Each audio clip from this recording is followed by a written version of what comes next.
2024년 3월 11일 새벽 예배의 말씀입니다. 오늘 말씀은 마가복음 7장 24절에서 30절까지 말씀입니다.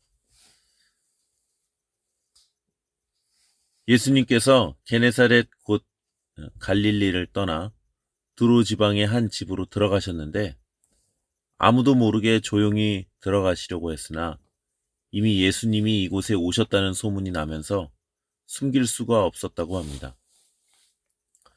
이때 헬라인이며 수로보니게 족속의 한 여인이 찾아와 간구하기를 더러운 귀신 들린 어린 딸이 있는데 귀신 들린 내 딸, 귀신을 쫓아달라고 간청합니다. 이때 예수님의 반응은 예상 외입니다. 다른 사람들처럼 불쌍히 여기셨다거나 그 아이를 찾아가 낫게 했다든지 하는 반응이 아니라 웬일인지 시니컬하게 이 여인을 어쩌면 개취급하듯이 귀신을 내쫓아 주는 것이 지금은 마땅하지 않다라고 말씀하십니다.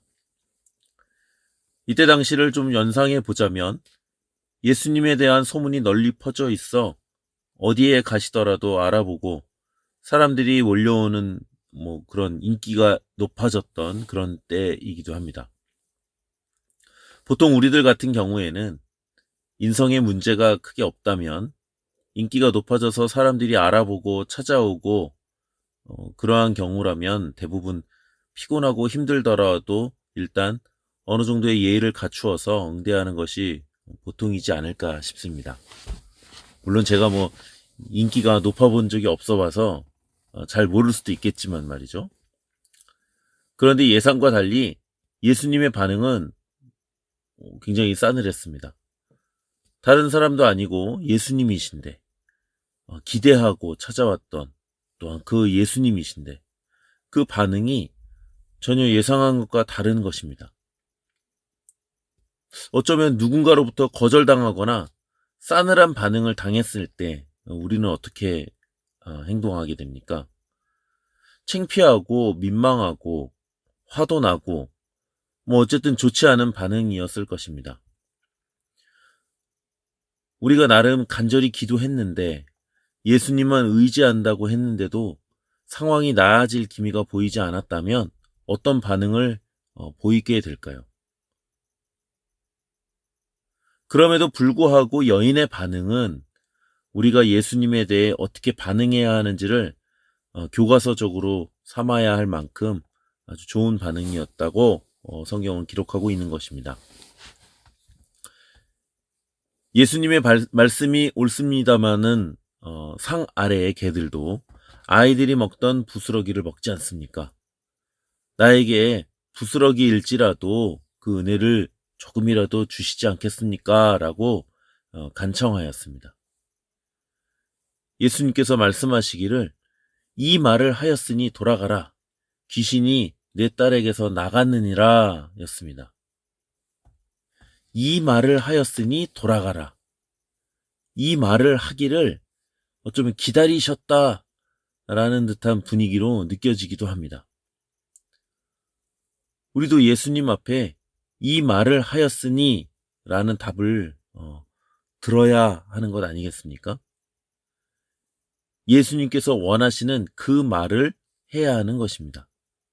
남들이 어떻게 하고 다른 사람을 봤더니 이렇게 저렇게 하니까 응답해 주시던데가 아니라 예수님 앞에 바로 이 말을 해야 하는 것입니다.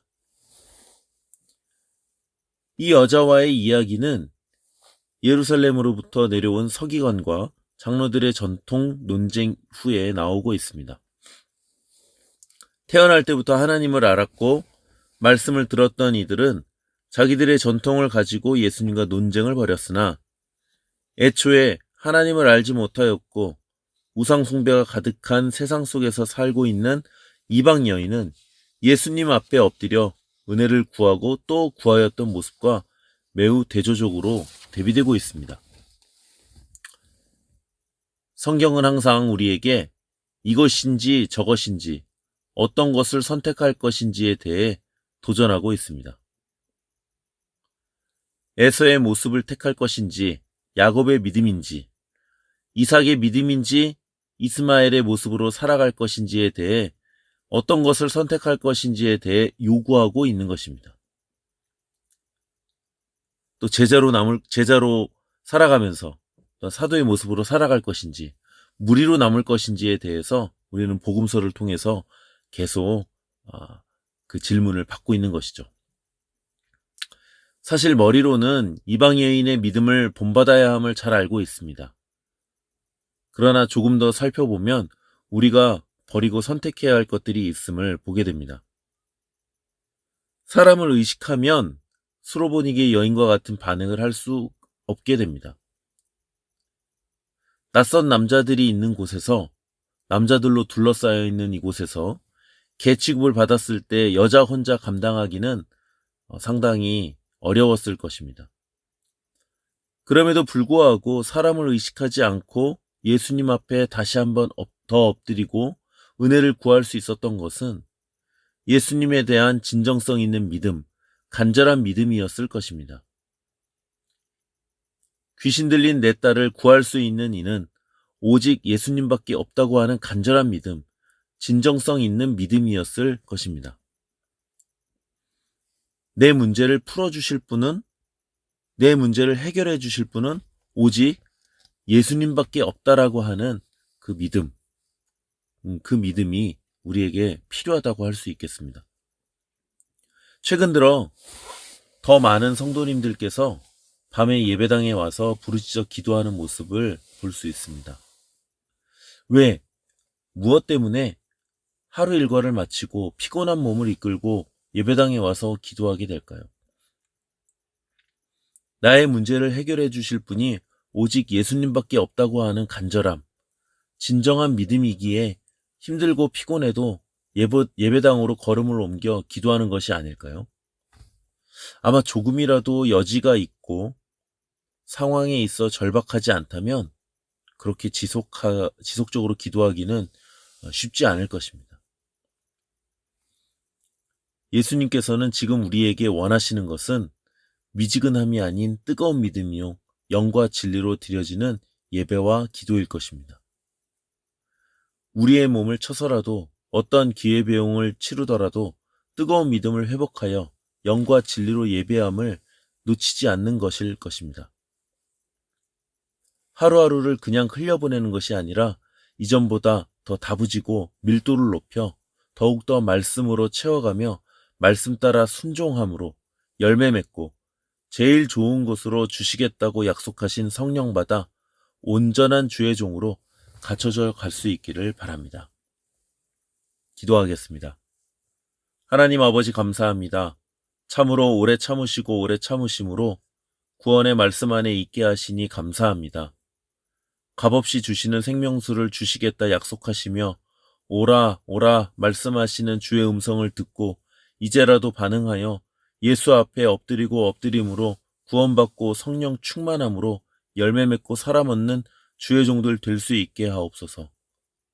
우리의 악함을 아시오니 불쌍히 여겨주시고 예수님의 피로 깨끗하게 씻어주시고 정결하게 하시며 성령께서 친히 우리를 도우시고 인도하여 주시기를 간절히 원하옵나이다. 오늘 하루도 말씀 따라 살려고 할 때에 우리를 도와주시고 생명으로 인도하여 주옵소서. 예수님의 이름으로 기도하였습니다. 아멘.